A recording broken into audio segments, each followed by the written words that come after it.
I gave you everything I had. Is this how you'll repay me? The room had no window. Only one chair. Only one bed. And one old man sitting on the edge of it, looking at a wall he had helped build with his own hands. That was where they had moved him. Not to the front room. Not to the house he paid for. Not to the space where his children grew up. Just a small room at the back, beside the storehouse, where the roof leaked when it rained and the air stayed hot long after sunset. And the painful part was not the room. It was that the room belonged to his own children. A man like that does not become old all at once. He becomes old in small sacrifices. In quiet mornings. In years of carrying. In the way he gives up his own comfort a little at a time so that his family can stand taller. His name was Samuel. He had worked for everything. The house. The land. The school fees. The clothes on their backs. The food on the table. When his wife was alive, they used to say no one in the village worked harder than Samuel. He built rooms one season at a time. He planted cassava.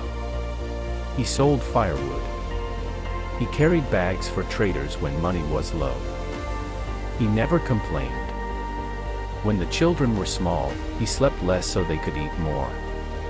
When they were sick, he borrowed money. When they needed books, he sold a goat. When they said they wanted to go farther than the village, he said yes before he even asked how. Because that is what good fathers do. They make 1,000 private sacrifices and call it love.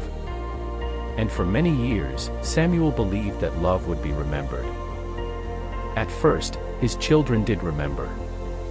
His eldest son, Daniel, used to say, "One day, Father, you will rest."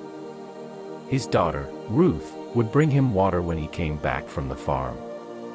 The youngest, Amos, used to sleep beside him during the cold season. They were grateful. They were kind. They were also young. And young people often believe the person who has always been strong will remain strong forever. Samuel gave them everything. And when he could no longer carry the full load, he thought they would carry him. But life does not always reward sacrifice the way you imagine it will. Sometimes it only records it. The change began slowly. A small complaint here. A tired look there. His children had grown into busy adults. Daniel worked in town. Ruth had married. Amos talked often about business, money, and better plans. They were not cruel at first. Just occupied. Just distracted.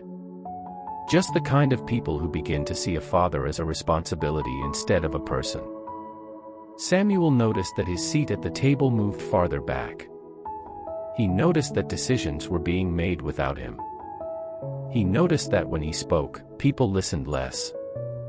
And then one day, after a long week of coughing through the night, he was told the room at the front had been given to Amos's children when they visited. Samuel did not argue. He simply carried his bag to the small room at the back. That night, he sat on the bed and listened to the rain tapping the tin roof. The sound was soft. The silence inside him was louder. He told himself it was temporary. Children often say temporary things when they want to avoid pain. He told himself maybe the children were tired. Maybe they did not see. Maybe tomorrow would be different. But tomorrow looked the same. Then next week. Then next month. The house he had built with his own hands became a place where he moved softly so he would not disturb anyone. He began eating after the others. He began bathing last. He began staying in his room unless someone called him. And slowly, without anyone meaning to say it out loud, Samuel became the kind of old man people stepped around. One evening, while he was fixing the handle of an old bucket, his daughter Ruth came to visit. She looked around the small room and frowned. "Father," she said, "why are you still here?" Samuel smiled a little. "Where else would I be?" Ruth did not answer immediately. Then she said something small. Too small.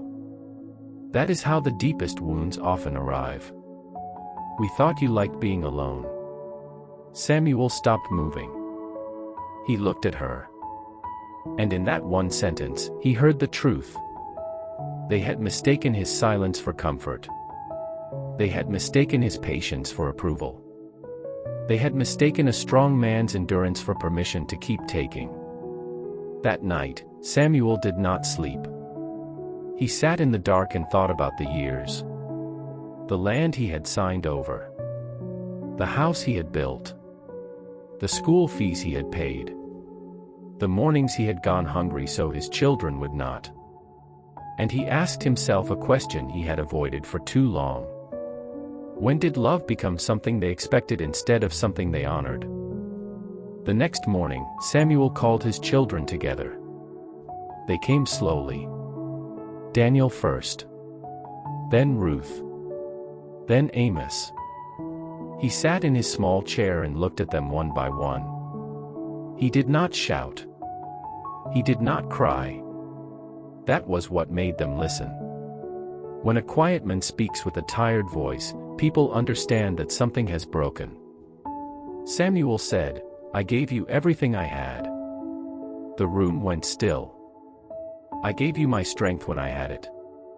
I gave you my money when I had it. I gave you my land, my roof, my time. I even gave you the years meant for my own rest. And I did it because I loved you." No one moved. Samuel continued. But love is not supposed to leave a father in a small room at the back of his own house. Daniel looked down. Ruth covered her mouth. Amos shifted in his chair. For the first time, they were not seeing an old man. They were seeing the weight he had carried for them. The room felt smaller. Or maybe their shame made it feel that way. Daniel was the first to speak. "Father, we thought you didn't mind." Samuel nodded slowly. "That is the problem," he said. "You thought because I was quiet, I was fine. You thought because I kept standing, I did not need help." He looked at them. "But I was still your father." The words landed. Heavy. Simple. True. And truth does not always come like thunder. Sometimes it comes like a chair being pulled back from a table. In the days that followed, things changed. Not all at once. Not perfectly. Not in the way stories pretend family healing always happens. But the room at the back was emptied. Samuel was moved to the front room. The children repaired the roof. Ruth brought food with her own hands. Daniel began visiting every evening. Amos sat with him in the mornings.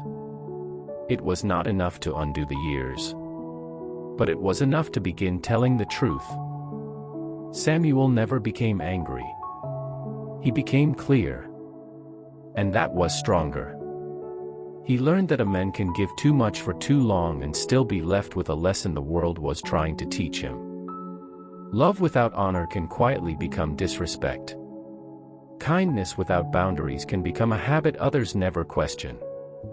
And sacrifice without voice can become a life lived in the back room. If this story stayed with you, subscribe to Tales for Thought. Because sometimes the deepest pain in a family is not betrayal. It is being forgotten after you gave everything. And if there is one question worth asking tonight, it is this. Are the people you are giving everything to also giving you a place to rest?